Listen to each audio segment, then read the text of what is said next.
राधे राधे। आप सभी का हमारी YouTube चैनल कथासुर में स्वागत है। इससे पूर्व हमने श्रीमद् भागवत के द्वितीय स्कंद के 5वें अध्याय के बारे में सुना कि किस प्रकार सृष्टि का वर्णन किया है। ब्रह्मा जी ने भगवान के गुणों को बताकर ये कहा कि जिस समय पंचभूत, इंद्रिय, मन और सत्व आदि तीनों गुण परस्पर संगठित नहीं थे, तब अपने रहने के लिए भोगों के साधन रूप शरीर की रचना नहीं कर सके, तब भगवान ने इन्हें अपनी शक्ति से प्रेरित करके संगठित किया और पिंड और ब्रह्मांड की रचना की। सहस्त्र वर्षों तक वह एक अंडे के रूप में जल में पड़ा रहा। भगवान ने ही उसे चेतना दी और जीवित कर दिया। तत्पश्चात विराट पुरुष की कल्पना करते हुए उन्होंने कहा कि ब्राह्मण उस विराट पुरुष का मुख है, भुजाएं क्षत्रिय है, उनकी जांघों से वैश्य और पैरों से शूद्र उत्पन्न हुए हैं। इसके बाद तीनों लोक, भूलोक, भुवलोक और स्वहलोक, इन लोकों के विषय में बात की। यहाँ तक 5वें अध्याय में हमने सुना था। आज हम श्रीमद् भागवत के द्वितीय स्कंद के 6ठे अध्याय के बारे में सुनेंगे, जो कि विराट स्वरूप की विभूतियों का वर्णन इस विषय में है। ब्रह्मा जी कहते हैं कि नारद, उन्हीं विराट पुरुष के मुख से वाणी और उसके अधिष्ठातृ देवता अग्नि उत्पन्न हुए। सातों छंद उनकी 7 धातुओं से निकले हैं। ये 7 छंद इस प्रकार है: गायत्री, त्रिष्टुप, अनुष्टुप, पुष्णिक, बृहति, षड़क्ति और जगति, ये 7 छंद हैं। मनुष्यों, पितरों और देवताओं के भोजन करने योग्य अमृतमय अन्न, सब प्रकार के रस, रसेंद्रिय और उसके अधिष्ठातृ देवता वरुण विराट पुरुष की जीवा से उत्पन्न हुए हैं। उनके नासाछिद्र से प्राण, अपान, व्यान, उदान और समान, ये 5 प्राण और वायु तथा घ्राणेन्द्रिय से अश्विनी कुमार समस्त औषधियाँ एवं साधारण तथा विशेष गंध उत्पन्न हुए हैं। उनकी नेत्रेंद्रिय रूप और तेज की तथा नेत्र गोलोक, स्वर्ग और सूर्य की जन्मभूमि है। समस्त दिशाएं और पवित्र करने वाले तीर्थ कानों से तथा आकाश और शब्द श्रोतेंद्रिय से निकले हैं। उनका शरीर संसार की सभी वस्तुओं के सारभाग तथा सौंदर्य का खजाना है। सारे यज्ञ, स्पर्श और वायु उनकी त्वचा से निकले हैं।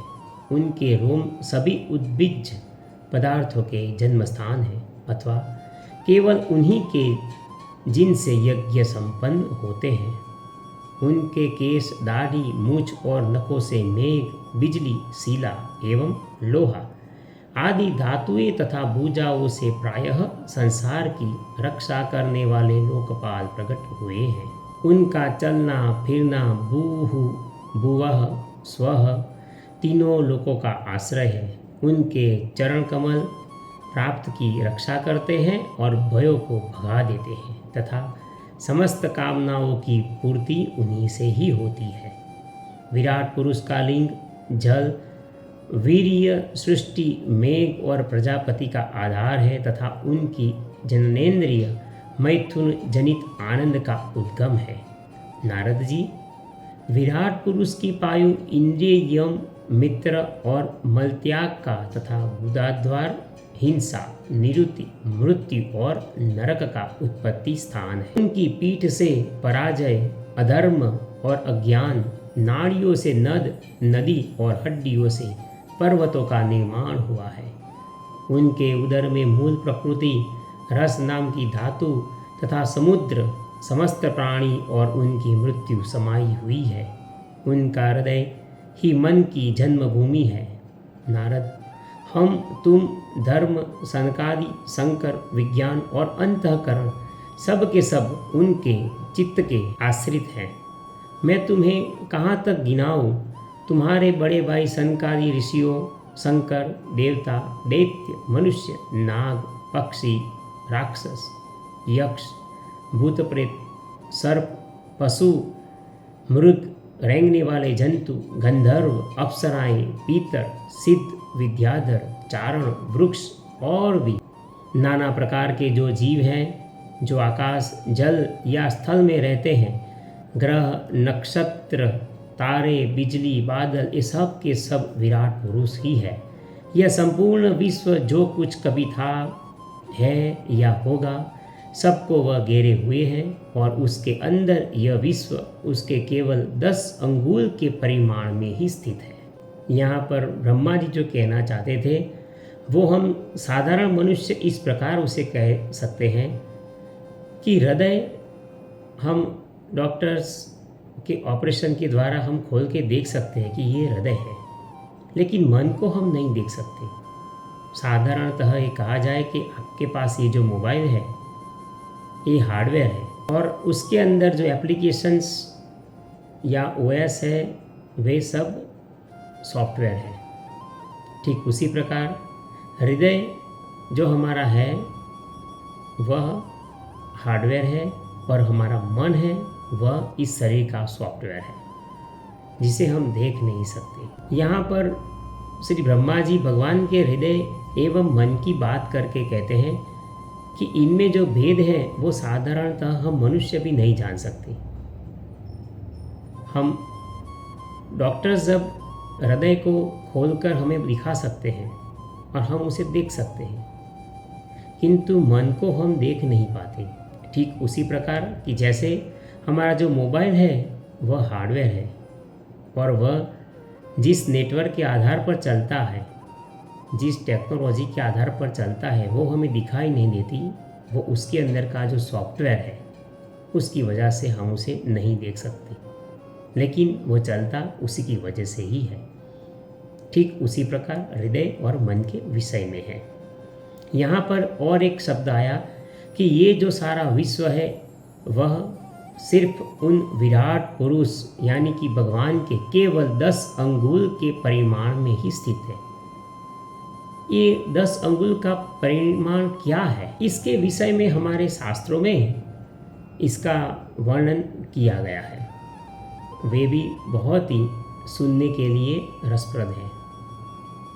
ब्रह्मांड के 7 आवरणों का वर्णन करते हुए वेदांत प्रक्रिया में ऐसा माना गया है कि पृथ्वी से 10 गुना जल है, जल से 10 गुना अग्नि है, अग्नि से 10 गुना वायु है, वायु से 10 गुना आकाश है, आकाश से 10 गुना अहंकार है, अहंकार से 10 गुना महतत्व है, महतत्व से 10 गुनी मूल प्रकृति है।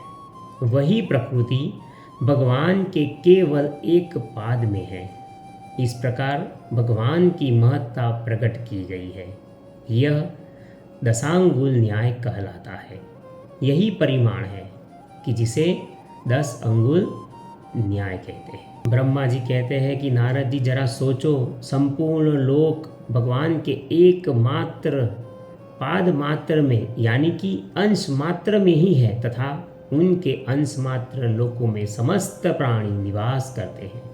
भूलोक, भूअरलोक और स्वर्गलोक के ऊपर महरलोक है, उसके भी ऊपर जन, तप और सत्य लोकों में क्रमशः अमृत, क्षेम एवं अभय का नित्य निवास है। अब इन लोकों में कौन कौन निवास करते हैं वह तुम सुनो। जन, तप और सत्य इन तीनों लोकों में ब्रह्मचारी, वानप्रस्थ एवं सन्यासी निवास करते हैं। दीर्घकालीन ब्रह्मचर्य से रहित गृहस्थ भूलोक, भूअरलोक और स्वर्गलोक के भीतर ही निवास करते हैं।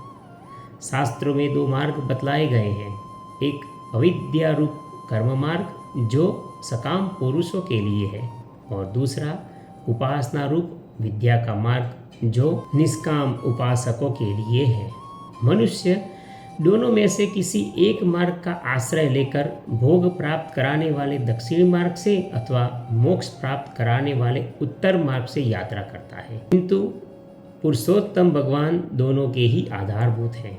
जैसे सूर्य अपनी किरणों से सबको प्रकाशित करते हुए भी सबसे अलग है, वैसे ही वे प्रभु भी इन समस्त वस्तुओं के अंदर और उनके रूप में रहते हुए भी उनसे सर्वथा अतीत है। बेटा नारद, अब जब मैं इन विराट पुरुष की नाभि कमल से प्रकट हुआ या मेरा जन्म हुआ, उस समय मुझे इस पुरुष के अंगों के अतिरिक्त और कोई भी यज्ञ की सामग्री नहीं मिली। मुझे यज्ञ के विषय में सिर्फ चेतना थी। तब मैंने उनके अंगों में ही देखा कि उनके अंगों में यज्ञ के पशु, यूप यानी कि स्तंभ, कुश, यह यज्ञ भूमि और यज्ञ के योग्य उत्तम काल की कल्पना भी मैंने की। ऋषि श्रेष्ठ, यज्ञ के लिए आवश्यक पात्र आदि वस्तुएं जो चावल आदि औषधियाँ, धृत आदि स्नेह पदार्थ, छह रस, लोहा, मिट्टी, जल, ऋत, चातुर्होत्र, गति, मति, श्रद्धा, प्रायश्चित और समर्पण, यजु, साम, चातुर्होत्र, यज्ञों के नाम, मंत्र, दक्षिणा, व्रत, देवताओं के नाम, पद्धति ग्रंथ, संकल्प, तंत्र, अनुष्ठान की रीति, यह सब सामग्री एवं यज्ञ की समग्र सामग्रियां मैंने इस विराट पुरुष के अंग से ही इकट्ठी की। इस प्रकार सारी सामग्रियों से मैंने इन विराट पुरुष की यज्ञ के स्वरूप में उपासना की एवं उनका यजन किया। तदंतर तुम्हारे बड़े भाई 9 प्रजापतियों ने भी अपने चित्त को पूर्ण समाहित करके उस पुरुष की आराधना की। इसके पश्चात समय समय पर मनु, ऋषि, पीतर, देवता, दैत्य और मनुष्यों ने यज्ञों के द्वारा भगवान की आराधना की। नारद, यह संपूर्ण विश्व उन्हीं भगवान नारायण में ही स्थित है, जो स्वयं तो प्राकृत गुणों से रहित है, परंतु सृष्टि के प्रारंभ में माया के द्वारा बहुत से गुण ग्रहण वे कर लेते हैं। उन्हीं की प्रेरणा से मैं इस संसार की रचना करता हूँ और इन्हीं के ही अधीन रहकर रुद्र इसका संहार करते हैं और वे स्वयं ही विष्णु के रूप में रहकर इसका पालन करते हैं, क्योंकि उन्होंने सत्व, रज और तम की 3 शक्तियाँ स्वीकार कर रखी हैं। बेटा, जो कुछ तुमने पूछा था उसका उत्तर मैंने तुम्हें दे दिया। भाव या अभाव, कार्य या कारण के रूप में ऐसी कोई भी वस्तु नहीं है जो भगवान से भिन्न हो। प्यारे नारद, मैं प्रेम पूर्ण एवं उत्कंठित हृदय से भगवान के स्मरण में मग्न रहता हूँ। इसी से मेरी वाणी कभी असत्य नहीं होती, मेरा मन कभी असत्य संकल्प नहीं करता और मेरी इंद्रियां भी कभी मर्यादा का उल्लंघन नहीं करती और मैं कभी कुमार्ग में नहीं जाता। मैं वेद मूर्ति हूँ, मेरा जीवन तपस्यामय है। बड़े बड़े प्रजापति मेरी वंदना करते हैं और मैं उनका स्वामी हूँ।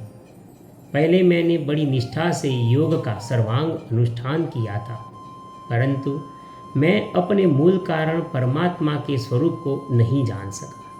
मैंने इतनी कठिन तपस्या की, कितनी ऐसी योग साधनाएं की, फिर भी मैं उनके मूल स्वरूप को तो नहीं जान सका, क्योंकि मुझे ये प्रतीत हुआ कि वे तो केवल एकमात्र भक्ति से ही प्राप्त होते हैं। मैं तो परम मंगलमय एवं शरण आए हुए भक्तों को जन्म मृत्यु से छुड़ाने वाले परम कल्याण स्वरूप भगवान के चरणों को ही नमस्कार करता हूँ। उनकी माया की शक्ति अपार है। जैसे आकाश अपने अनंत को नहीं जानता, वैसे ही वे भी अपनी महिमा का विस्तार नहीं जानते। अब ऐसी स्थिति में तो दूसरे उनका सार कैसे पा सकेंगे। मैं, मेरे पुत्र, तुम लोग और शंकर जी भी उनके सत्य स्वरूप को नहीं जान पाते। हम लोग तो केवल उनके अवतार की लीलाओं का गान ही करते रहते हैं, उनके तत्व को नहीं जानते। उन भगवान के श्री चरणों में मैं नमस्कार करता हूँ। वे अजन्मा एवं पुरुषोत्तम हैं। प्रत्येक कल्प में वे स्वयं अपने आप में अपने आप की ही सृष्टि करते हैं, रक्षा करते हैं और संहार करते हैं। वे माया के लेस से रहित केवल ज्ञान स्वरूप है और अंतरात्मा के रूप में एक रस स्थित है। हे नारद, उनके लीलावतार तो बहुत सारे हुए हैं, उनके अंशावतार और कलावतार भी बहुत सारे हुए हैं, लेकिन उन विराट पुरुष की बात कहे तो उन परमात्मा का पहला अवतार ही विराट पुरुष है।